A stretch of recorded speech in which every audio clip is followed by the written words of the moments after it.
How was Rajiv Gandhi as a PM? Well, he was very. The word that I should use is that he was idealistic, but without being rooted in the reality of the practical, real politic of it. When he was elected, he was young, he was progressive, he was the first jeans-clad prime minister. His wife was beautiful. She seemed, they seemed a very ideal couple. I saw them in Mizoram in 1986. He driving an open jeep.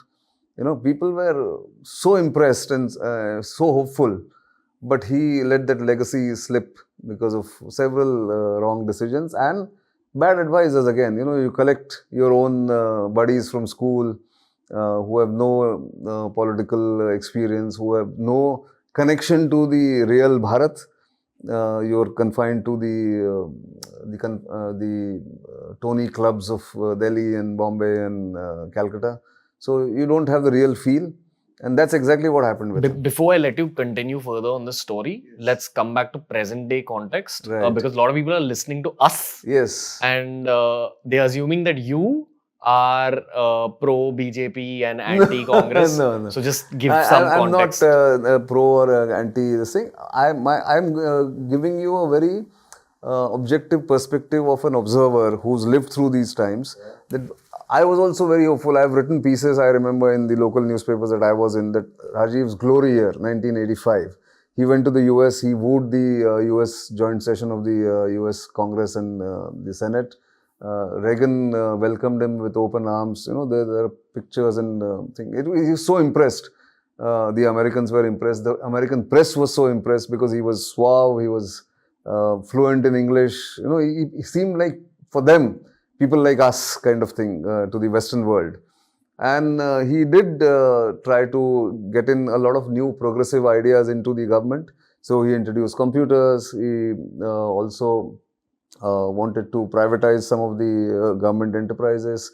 He had a good railway minister in Madhavrao Scindia, who actually computerized the railway reservation system during his time. Many of these things happened.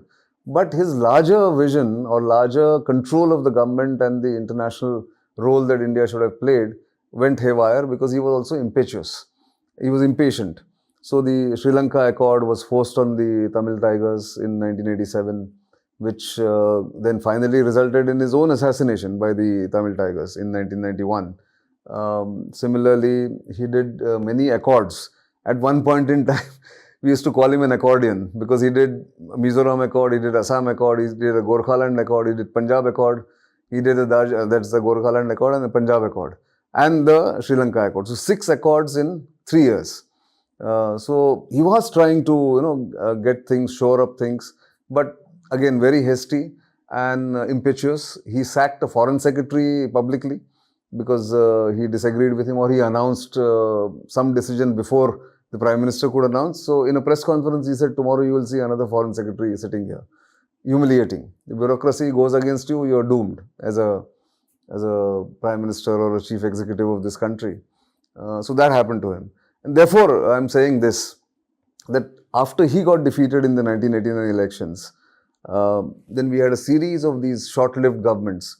So I.K. Gujral, H.D. Devegowda, V.P. Singh to begin with after Rajiv Gandhi, 9 months, 10 months, Chandrasekhar. We had V.P. Singh, Chandrasekhar, Gujral, Devegowda, followed by Narasimha Rao. Then Vajpayee's 13-day government in 1996, followed by a 3-year, 1.5-year-old government, 18 months government in again Vajpayee, and then a 5-year term for Atal Bihari Vajpayee from 1999 to 2004. And then we had Manmohan Singh for the next 10 years. Do you think if Rajiv Gandhi had not been assassinated, he would have been good for the country in the long term? Yes, he was. Actually, he had matured. He had decided, he had realized what his mistakes were, and he was about to implement or eliminate those mistakes and implement new plans. He was full of beans. I remember when he was assassinated, it was a big shock, not just to his family or to the Congress party, but to the nation. Because that time he had learned his lessons. He had, as I said, matured. He had also realized that India is not a homogeneous entity, not a small country. It has different problems, so they should be tackled at different levels. And his speech in 1985, before he became the Prime Minister, now I get the dates confused, but whatever. He made one speech to the All India Congress Committee in Bombay, attacking the old guard in the party. Now, if you take on the old guard, they are also going to resist. They are also going to gang up on you. So, he didn't have that understanding of that in the first term that he was Prime Minister. If he had become Prime Minister in 1991, as was expected, I suspect he would have done far better, and we would have had a different direction to the recent history of India. The reason I asked you about Rajiv Gandhi was because I hear a lot of people from your generation saying if he had survived, we would have been in a different India. I agree. He was, like I said, he had very progressive ideas. He was modern in many ways. He was different from the earlier generations of politicians when he took over. He would have been probably 80 or 82 now if he was alive. But that time, 30 years ago, 1991 or 32 years ago, he would have been a great Prime Minister because of the maturity that he had achieved, because of the political defeat he went through. See, defeat makes you much more responsible, much more responsive. Tough times make tough men. Absolutely. Okay. Slightly controversial question, but do you see glimpses of him and Rahul Gandhi? Not really. I haven't seen him. My problem with Rahul Gandhi again is this. When he had the chance, he didn't take up any ministerial responsibility. No matter how good a politician you are, no matter how good a leader you are, and that is again to be proved. He hasn't proved himself on that. If you don't have an experience as a government minister or a government position, it's difficult for me to imagine somebody. I mean, Rajiv Gandhi did manage, but he faltered because he didn't have an experience. Unlike Indira Gandhi, who had seen it from close quarters, she had also become minister in Lal Bahadur Shastri's cabinet. Rahul Gandhi's problem is that he doesn't have any ministerial experience, or the inner working of the government he doesn't know. The government is not about just politics or policies. It's also about how you implement, how you scale up the policies, how you implement them, how you reach to the last person, which he is lacking right now. And therefore, I don't see him in the same mold as Rajiv Gandhi. Okay. He's not hustled enough.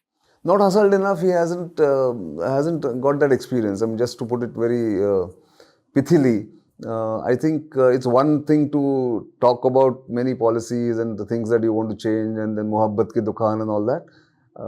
It's hard task, and it's hard grind to come into the government and then implement policies that you want to do. It's not easy.